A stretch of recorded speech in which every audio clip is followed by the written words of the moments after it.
Estamos muy agradecidos al Señor por conversaciones que hemos tenido, por gente que se ha acercado a charlar, a hacer alguna pregunta, a contestarnos, más bien a compartir algún testimonio, cosas así que nos alegra. Así que estamos agradecidos a Dios por ver su obra en todos ustedes y esperamos desde esta contribución, este granito de arena, que sea un impulso para que todos podamos seguir estas vidas olímpicas como jóvenes olímpicos, que vamos atrás de ese oro que Dios tiene para nosotros. Y si es plata, bueno, será plata esta vez. Y si es bronce, es bronce.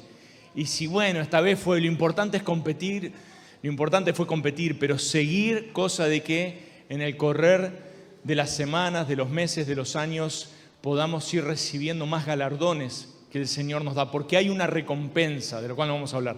Esta es una temática que son unos 16 temas. Si ustedes quieren orar por nosotros, estoy tratando de compilar un libro ahí con estas 16 analogías entre el deporte y la vida cristiana. Posiblemente para el año que viene estaría en forma de libro, así que sería con la idea de que no tenga que aburrir tanto, sino que cada uno lo vaya siguiendo a su ritmo. Hemos elegido 4 para esta vez. Comenzamos con lo que era la importancia de un buen comienzo. Y ahora vamos a ir a lo que es la importancia de un buen final. Así que le voy a pedir a mi flamante asistente Belén, por favor, para que me ayude, porque esta es una presentación que no la pude preparar en el keynote, así que apelamos al PowerPoint. Dale una más, porque la primera la puse en blanco a propósito. Tenemos acá a nuestro queridísimo Usain Bolt, que no se lo ve del todo bien, pero está allí en su etapa final, cruzando la meta de llegada. En una de las tantas competiciones, de los tantos oros que ganó, de las tantas competiciones en las cuales se alzó con la victoria, ahí está en la última, atravesando la meta de llegada. Y hoy vamos a hablar entonces de lo que es terminar bien. Esa es la temática para hoy.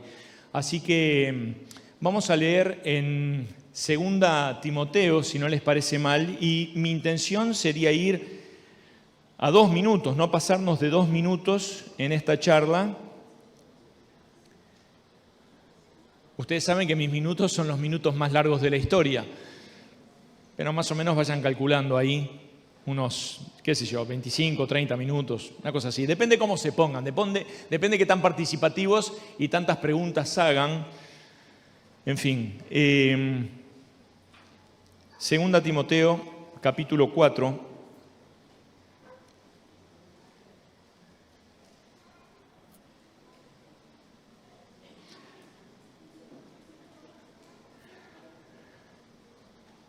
Y vamos a leer desde el 6, un poquito más en adelante. Les ruego un poquito de paciencia. Mientras ustedes lo buscan, ¿quién es la pareja más reciente en haberse noviado?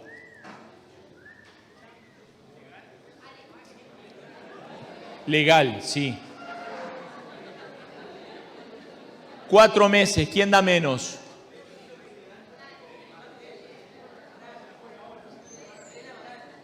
Sí, ya lo tenemos acá. Aparte, son nuestros asistentes. Te lo tiro a ver qué tal.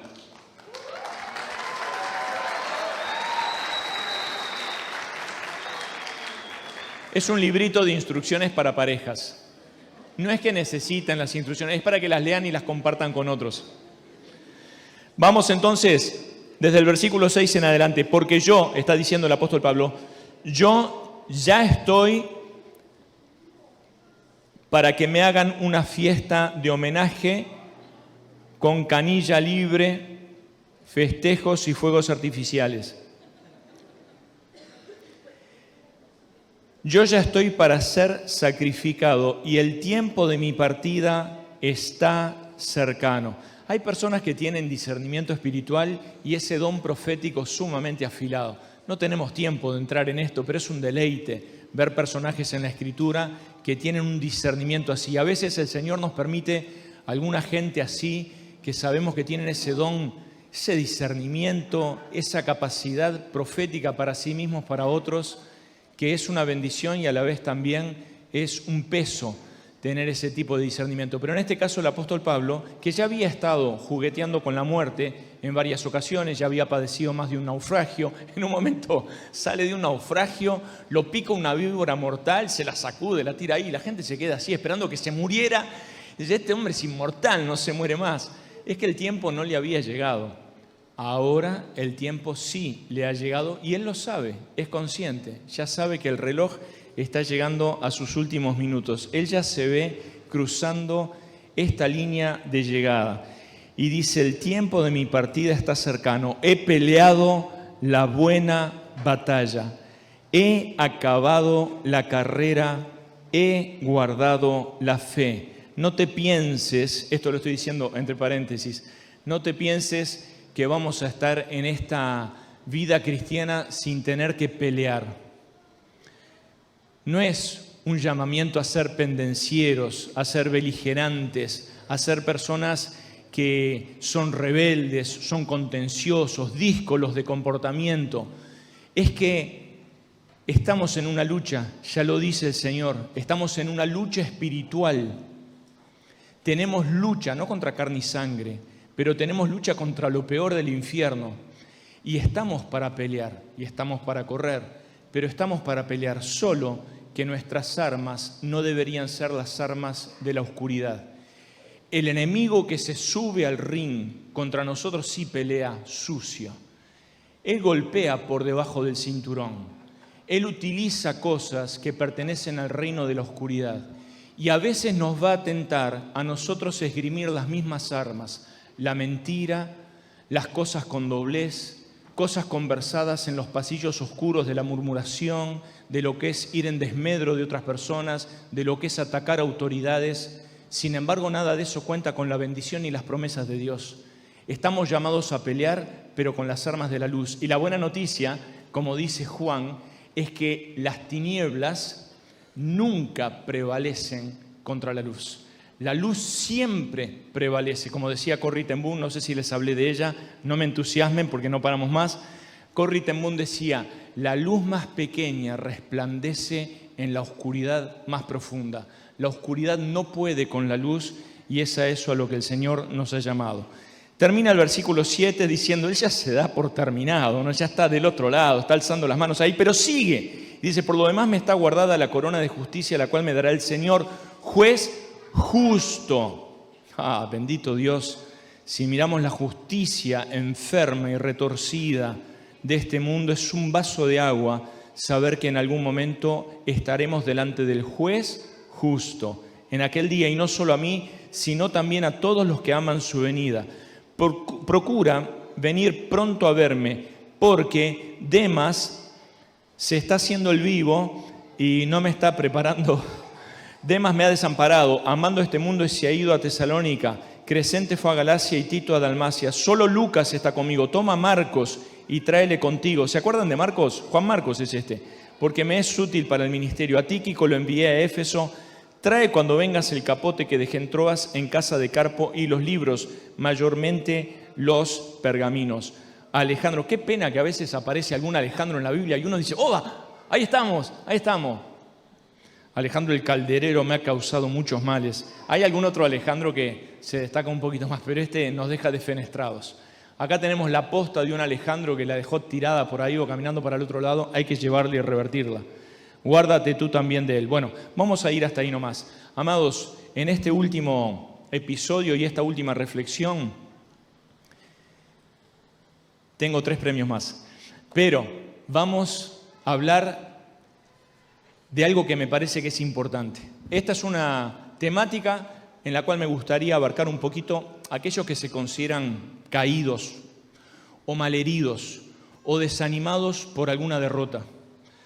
Quisiéramos que la senda cristiana fuera apenas una recta ascendente, que no conoce ningún desliz, que no conoce ningún tropiezo, pero la realidad no es así. Y fingir que lo es va en detrimento de nuestra espiritualidad y de nuestra sinceridad. A veces tenemos alguna caída, a veces tropezamos, a veces fallamos. Y creo que en esta lucha en la que estamos, en esta carrera en la que estamos involucrados, que nos llama el Señor a correr bien y a ir por el oro, algunas veces vamos a morder el polvo de la derrota, porque nos pegó el orgullo, porque se nos subieron los humos a la cabeza, lo que fuera. Lo importante es, como primer cosa que quisiera decirte en esta tarde, que no dejes, en el nombre de Jesús, que la victoria tenga que la derrota tenga la última palabra. No permitas que la derrota tenga la última palabra. A veces no tenemos menos que reconocer, perdimos, ya está. No hice lo que tenía que hacer o hice lo que no tenía que hacer y me considero derrotado. Y a veces Satanás va a tomar el micrófono y nos va a tratar de atormentar, ya sea porque le fallamos a alguien, ya sea porque le fallamos al Señor. No obstante, el Señor vuelve a amanecer con el sol de su justicia y hay un nuevo día, y hay una nueva oportunidad de ponerte en pie y de decirle a toda la adversidad: el round de ayer terminé mal, noqueado, pero hoy estoy de nuevo para dar la lucha. Y vamos a contemplar algunos personajes, como por ejemplo David. David fue una persona que falló grandemente. Si lo comparamos con Saúl, en términos de cantidad de errores, posiblemente cometieron los mismos errores, en términos de cantidad de errores. De hecho, hubo un error que cometió David que traspasa la profundidad o la gravedad de lo que hizo Saúl. David tenía un grupo de 30 valientes. Uno de ellos, ¿quién era? Alguien que después lo manda a matar. ¿Quién era? Urías. Además, Urías ni siquiera era israelita. Urías era eteo. ¿Quién dijo eteo? Vos no te puedo dar otro premio, Kevin, porque vas a acaparar todo, vas a poner un puestito allá para vender libros. Bueno, después se lo vamos a dar a alguien más. Urías era eteo. ¿De qué nos importa a nosotros? ¿Qué nos importa que fuera eteo? No, es muy importante, porque Israel tenía que ser luz y testimonio para las demás naciones. Entonces, cuando Israel era de tropiezo a otras naciones, era algo grave. No era lo mismo que David se hubiera equivocado con una israelita que haberse equivocado con un extranjero. Eso causaba vergüenza para el nombre de Dios en otras naciones. Entonces David falla con Urías, falla con Betsabé, falla con el pueblo, oculta su pecado. Es algo que nos parece un contraste, no lo conocemos. Decimos, ¿quién te ha visto y quién te ve? David, que era capaz de enfrentar un Goliat, David, que era capaz de hacer tantas cosas en el nombre del Señor, ahora estaba arrastrándose y mordiendo el polvo de la derrota. Sin embargo, lo que tenía David en oposición a Saúl era el hecho de saber confesar y volver a ponerse en pie. Antes de ponerse en pie, saber ponerse de rodillas o postrarse en tierra y después volver a decir: Señor, aquí estoy. Eso es lo que marcó la diferencia. Una persona que no dejó que la derrota tuviera la última palabra. Hermanos, si vos sos como yo, con todo lo que eso significa, si vos sos como yo, en algún momento experimentarás derrotas y eso duele. Eso duele cuando la derrota frustra algunas cosas tuyas y te lastima, y más duele cuando tu derrota lastima a otros. Sin embargo, en el nombre del Señor tenemos que ponernos en pie, mirar al Señor, saber que Él nos ama y que nos da una nueva oportunidad. Lo tenemos también a Marcos. Juan Marcos, el que escribió el segundo evangelio, Mateo, Marcos, Lucas, Juan.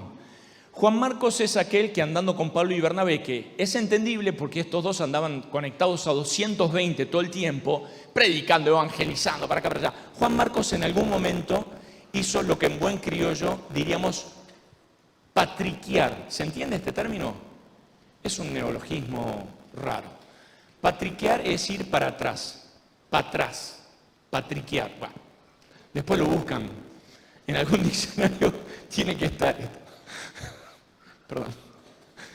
Entonces, Juan Marcos, esto no es gracioso. Juan Carlos.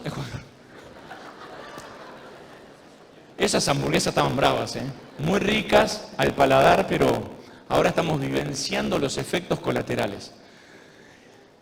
Juan Marcos, como les estaba diciendo, estaba al lado de dos monstruos en la fe, dos personas muy vehementes, muy pioneras, y en un momento se las vio bastante intensas y dijo, muchachos, sigan ustedes, yo me voy para atrás. No les gustó a estos dos. Después tuvieron una trifulca cuando Pablo quería ir sin Juan Marcos y Bernabé quería ir con Juan Marcos. Ojo con los terceros en conflicto.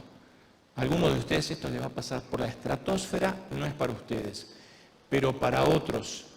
Ojo cuando el diablo usa un tercero en conflicto. No es un conflicto entre ustedes dos, es un conflicto con otro. Una estrategia muy usada. Que dos personas se peleen por un tercero en conflicto, dos iglesias, dos ministerios, dos matrimonios. Cuidado, un comentario al margen. La vida sigue. Juan Marcos es tomado por Bernabé, pero es principalmente tomado por la figura de ¿quién?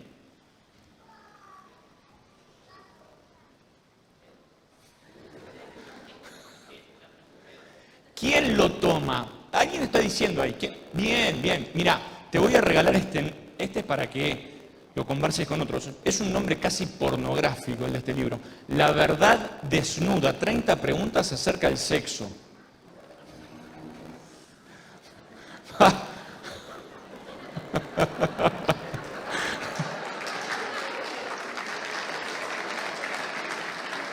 Josh McDowell. Bien, es un buen libro. ¿Y saben qué? Bueno, comentario al margen. A veces no hablamos demasiado y en forma abierta con respecto a temáticas que si nosotros no las hablamos en forma abierta, ¿a quién se las vamos a dejar para que las hable? ¿A Tinelli? Tenemos que hablarlo entre nosotros. La sexualidad es algo fuerte, es algo muy fuerte en el ser humano y Dios nos ha hecho seres sexuales. Entonces, tenemos que entender que es algo hermoso, fuerte y que tiene que estar bien canalizado para que sea de bendición. Bueno, volviendo a lo que estamos haciendo, cerramos paréntesis. Estamos hablando de Pedro. Pedro tomó a Juan Marcos para discipularlo y para restaurarlo. ¿Y por qué habrá tenido Pedro la pasión de tomar a alguien que estaba medio caído ahí en el camino? Porque él mismo había experimentado el polvo de la derrota. Pedro era un personaje realmente encomiable, de esos personajes que no nos cansamos de sacar lecciones. Yo me identifico más con Pedro que con Pablo. Me gusta Pablo, por supuesto, pero Pedro es el desbocado, Pedro es el vehemente, es el que mete la pata. Y yo me identifico más con un personaje así. Entonces Pedro es de los míos, es de mi grupo. Y le falla al Señor. Le dice, estos te van a abandonar, pero yo jamás. Ah, Pedro, antes de que cante el gallo me vas a negar 3 veces. Ay, Señor, es la primera vez que te escuché decir un disparate. La cosa es que 3 veces lo niega y canta el gallo. ¿Y quién lo mira? No sé cómo es la escena. En el cielo veremos el DVD. ¿Cómo fue esto? Negó, cantó el gallo y el Señor lo mira. ¿Qué habrá dicho esa mirada? Quizás con los ojos le volvió a decir, como le había dicho antes, Simón, Simón o Pedro, Pedro. Ese doble nombre que te está diciendo, presta atención, no te me distraigas, Marta, Marta, Simón, Simón, Saulo, Saulo. Préstame atención. Y yo creo que el Señor le dice, Pedro, no dudes ni por un segundo que te amo. Estás caído. Tu fidelidad puede haber fracasado, pero mi amor no. Mi soberanía tampoco fracasa. Más grande que tu capacidad de pecar es mi capacidad de restaurar, es mi capacidad de fortalecer, es mi capacidad de reafirmar y es mi capacidad de volverte a usar. El Señor te mira para decirte que te ama. Así comenzamos, ¿verdad? ¿Cuánto nos ama el Señor? Mis fracasos no alteran el amor de Dios. Y esa mirada del Señor le está diciendo te amo. ¿Se acuerdan de aquel joven que lo fue a ver al Señor? Y entonces el Señor le dice, porque él viene queriendo saber cómo iba a ir al cielo, ganar la vida eterna, y el Señor le dice, ¿hace esto? No, todo eso lo hice de mi juventud. Y dice la Escritura lo que no dice de nadie más. Dice que el Señor mirándolo lo amó. Y uno se cuestiona y dice, pero ¿cómo? Si el Señor nos ama a todos, nos ama a todos. Hay cosas que a veces uno no entiende muy bien. ¿Cómo que mirándolo lo amó? Es que por encima de nuestra estupidez, por encima de nuestras inconsistencias, de nuestras incoherencias, de nuestras limitaciones, de nuestra formidable capacidad de fracasar, está el amor de Dios. Y es más grande que todo eso.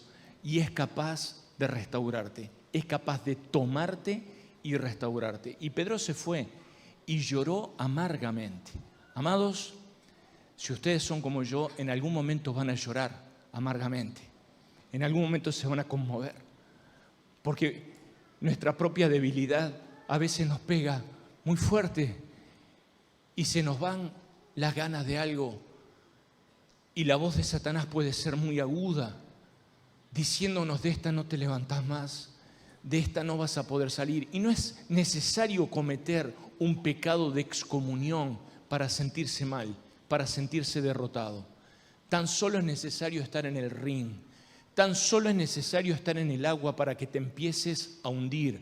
Por eso me gusta Pedro, porque Pedro fue el que se estaba hundiendo en el agua, pero era el único que estaba en el agua. Los demás estaban todos cómodos en la barca. Y cuando vos te arriesgás a estar en el agua, también tenés el peligro de hundirte en algún momento. Pero si te animás a mirar al Señor y decirle, Señor, sálvame, al instante, dice la Escritura, que el Señor extendió la mano. Otros quizás se van a ir, otros los vas a ver cada vez más lejos, vas a conocer su espalda, pero el Señor inmediatamente te va a dar la mano y te va a rescatar, porque este es el Señor que nosotros seguimos y servimos. Y Pedro era una persona restaurada, a la cual el Señor usó para que su iglesia fuera afirmada. Y cuando Juan Marcos cae, Pedro tiene un rol significativo en la restauración de Juan Marcos. Y Juan Marcos tiene un rol significativo para ilustrarnos en las páginas de su evangelio otras personas que también han quedado a la vera del camino, como el ciego Bartimeo en Marcos capítulo 10. Y Juan Marcos, restaurado, como leímos en este capítulo 4 de 2 Timoteo, es el que Pedro, años después, dice, tráeme a Juan Marcos. Ahora, Pablo no cambió. Es decir, cambia porque evoluciona y sigue creciendo. Pero Pedro, dale con Pedro. Me la están haciendo larga. Pablo tenía un carácter de pionero, tenía un carácter colérico. Era una persona muy orientada a las metas.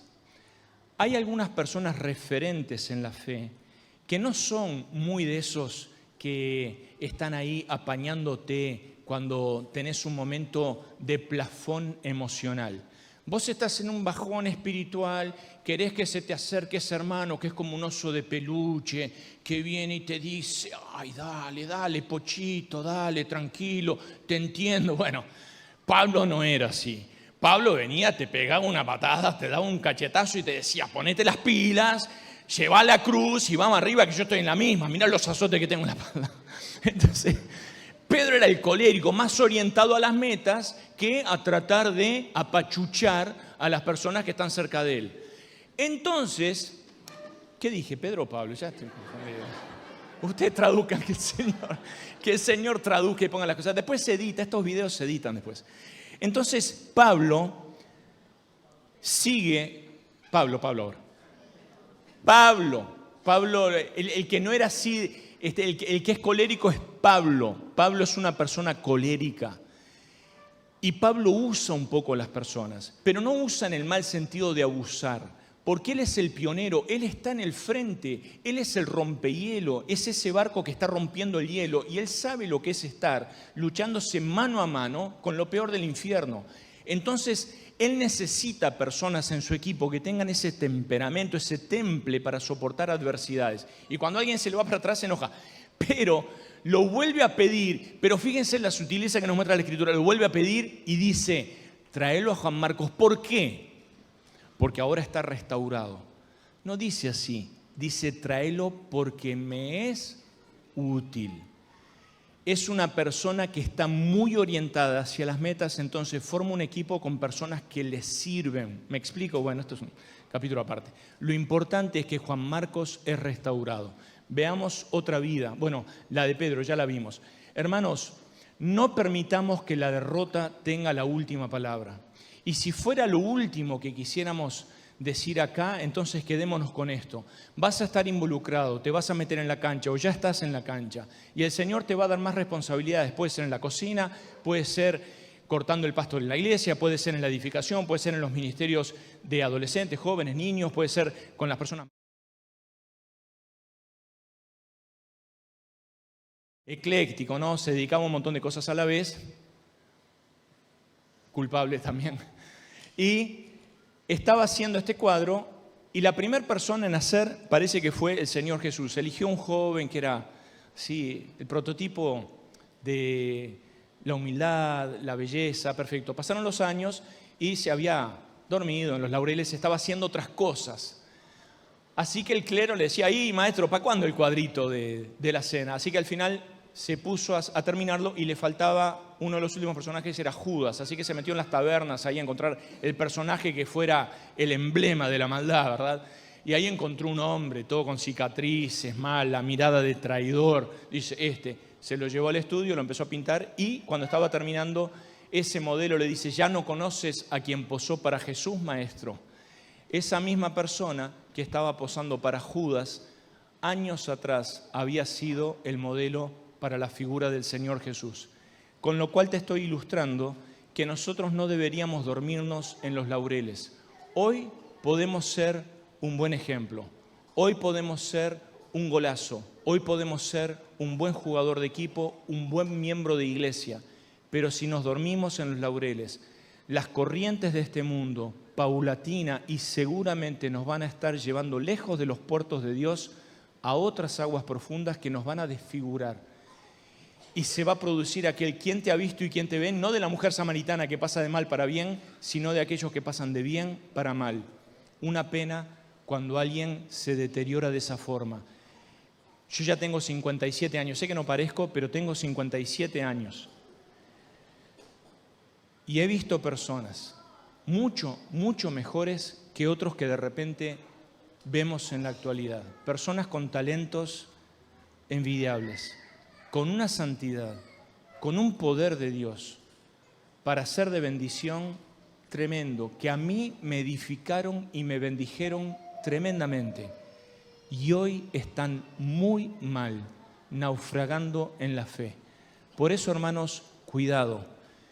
No dejemos que la derrota tenga la última palabra, ni tampoco nos durmamos en los laureles. La victoria de ayer fue excelente, pero no me sirve para la batalla de hoy. Hoy es una nueva batalla. Adelantamos un poquito más. Estás muy lenta, Belén. Perdón, soy yo. Vamos, una más. Mantente enseñable. Dale para atrás. Esa, mantente enseñable. Ya acabamos de leer esto. ¿Por qué leímos esta escritura? Tiene muchas cosas, pero fíjense lo curioso. El apóstol Pablo dice con su don profético, ya estoy para ser sacrificado. Si a vos te queda 3 días de vida, 4, ¿qué harías?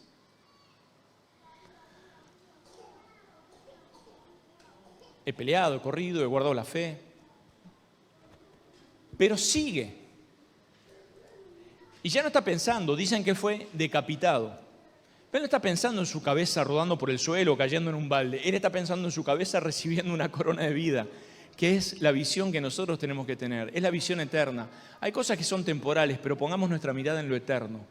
Pero más allá de eso, termina diciendo que esa corona de vida, no es esa recompensa, esa medalla de oro, no es solamente para él, sino para todos aquellos que aman su venida. Estamos incluidos. Y sigue y dice, cuando vengas, cuando vengas a visitarme, tráeme el capote, la campera, no sé, algo, porque se estaba muriendo de frío. En Roma hace un frío del arce y en esas cárceles la debería pasar muy mal. Entonces pide, tráeme algo para abrigarme. Pero además, ¿qué pide? Tráeme los libros, especialmente los pergaminos. Y yo me pregunto, ¿para qué? ¿Para qué quiere los libros? No dice, 3 versículos atrás está diciendo, a mí ya págate, no me queda nada. 3 versículos atrás dice, ya me voy, y ahora está pidiendo los libros y los pergaminos. Y entonces esto me da una hermosa lección, que está a punto de irse, pero se mantiene enseñable. ¿Para qué quiere los libros y los pergaminos? Para seguir meditando, para seguir aprendiendo y si tiene la chance para seguir escribiendo y bendiciendo a otros. ¡Qué maravilla! Qué lindo es mantenerse enseñable hasta el final, que es un gran desafío porque cuanto más sabes, menos a veces queremos aprender. Viene a ser como algo en nuestra contra.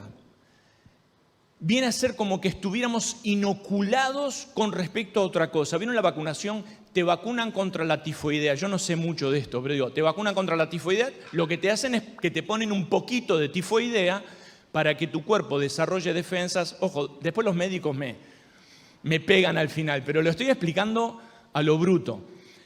Tu cuerpo desarrolla defensas, entonces estás más fuerte contra la posible tifoidea.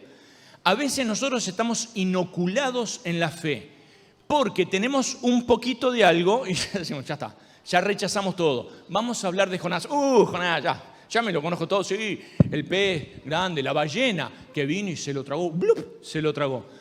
Y tenemos hasta historias, canciones, todo. Y ya nuestra mente actúa como que ya me lo sé todo. Entonces, un poquito de conocimiento a veces es una barrera hermética para las toneladas de bendición y de conocimiento que Dios puede darte. Mantenete enseñable. Les he hablado un poquito de mi padre, les voy a contar una cosa de mi madre. Mi madre en la iglesia de Reducto a veces ponían cursos los domingos antes de la Cena del Señor. Miren cómo era la cosa. En Reducto era la escuela dominical a las 10 de la mañana. Después la Cena del Señor a las 5 y después la reunión a las 5:30 y después a las 7. A veces se les ocurría a los pastores en aquel momento poner otra reunión en el medio de estudio bíblico. Vamos a hacer escuela bíblica por extensión. Y ahí mi madre se anotaba. Mi madre tenía a esa altura más de 70 años. Más de 70 años. Y mi madre se anotaba. Bueno, atención. Si se anotó mi mamá y vos estás en el grupo, mejor que estudies. Porque, ¿se acuerdan? ¿Cuántos hicieron la escuela bíblica por extensión? Acabó esos cursos inductivos que te ponen, vamos, por lo menos los Russell tienen que levantar la mano. Toda la gente del litoral, ahí está. Te ponen la escritura. ¿Y qué dice esta escritura? Entonces, vos ves la página, son 5 renglones y después todo lo más lo tenés que llenar vos. Eso es inductivo, ¿no? Que tenés que estar reflexionando y llenando vos los espacios en blanco. Yo veía a mamá en la semana haciendo las lecciones, todo con lápiz, siempre con una disciplina encomiable. Llegaba el domingo, estaba todo bien hecho ahí. Pobre de vos que tuvieras 25 años y llegaras ahí y dijeron, no lo pude hacer. Pero a mi madre te pasaba el trapito. Para mí fue un deleite compartir con ella conversaciones a veces eternas, largas horas, a veces largo en la noche. Mi mamá tenía 70, 80 años y mantenía esa capacidad de mente abierta, de querer escuchar cosas que de repente a uno le parecían interesantes o que uno estaba aprendiendo. ¡Qué bendición! ¡Qué vergüenza sería que yo no tome esa posta y la lleve más para adelante! Amado, mantenete enseñable hasta el final. Significa que tu mente tiene que estar abierta. Tenés que escuchar. Después vos discernís, si lo que escuchaste es un disparate, bueno, no le hagas mucho caso. Si el que te habló fue Eliab, bueno, lo escuchaste, pero te vas. Decís que esto no tiene mucho sentido y te vas, pero lo tenés que escuchar. Ahora, si lo que te dice es correcto, si es un Samuel, si es un Natán hablándole a una persona un mensaje de Dios, tenés que seguir esa ruta para mantenerte enseñable. Y nos vamos con la siguiente. Da tu sprint final, tu último sprint, esa acelerada final. Cuando estás llegando a la meta, la gente no está llegando a la meta y dice, bueno, finalmente llegué. Recientemente vi una competición olímpica en la cual, lástima que no se me ocurrió tarde, una competición olímpica donde el que venía primero, en vez de dar el sprint final, porque era una carrera larga, creo que era de 2.000 metros, entonces cuando estaba llegando empezó a aflojar y alguien que venía ya entrando de noche, venía todo tranco, pasó al que venía segundo y sobre la raya lo pasó y ganó el oro. Y la persona que vio pasar, creo que era una competencia femenina, la persona que la vio pasar dice, me muero, porque ahora para tener otra oportunidad tengo que esperar 4 años más. Se durmió en los laureles. Ese último momento es el momento de dar el sprint final. Como hace Usain Bolt, como hacen los que corren, tienen que llegar casi que se tienen que zambullir para terminar en una forma digna. El Señor Jesús, allí en Lucas capítulo 9, dice que cuando llegó el tiempo para que fuera recibido arriba, afirmó su rostro como un pedernal. Afirmó su rostro y preparó todo lo que era su ser para enfrentar esa noche amarga, para tomar esa copa y decirle al Señor, no se haga mi voluntad, sino la tuya. Afirmar el rostro, ese sprint final, que lo tenemos también allí en el capítulo 21, versículo 28 de Lucas. Amados, que podamos dar ese sprint final, que podamos terminar y llegar con toda la fuerza de nuestro ser en cada ciclo de nuestra vida, dar nuestro sprint final y llegar con la mayor pasión para la gloria del Señor, para la gloria de su santo nombre. De Él vamos a recibir la recompensa. Con esto terminamos estas reflexiones. Espero que sean de edificación para ustedes y de inspiración como lo es para mí. Como dijimos al principio, hay algunas cosas que no nos han sido dadas a elegir. Yo no elegí nacer en esta época, ni en este país, ni en mi familia. Son cosas que Dios las preparó de antemano. Lo que sí me corresponde a mí es elegir cómo voy a vivir, cómo voy a jugar mis cartas, de qué forma lo voy a hacer.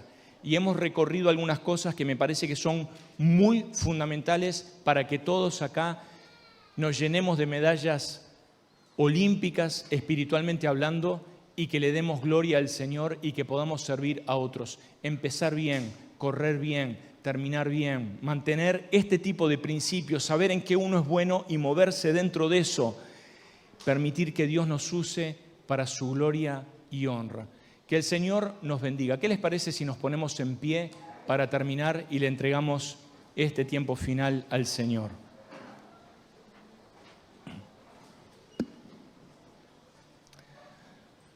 Padre, queremos darte muchas gracias. Estamos en el ciclo de terminar este encuentro y queremos rogarte que tú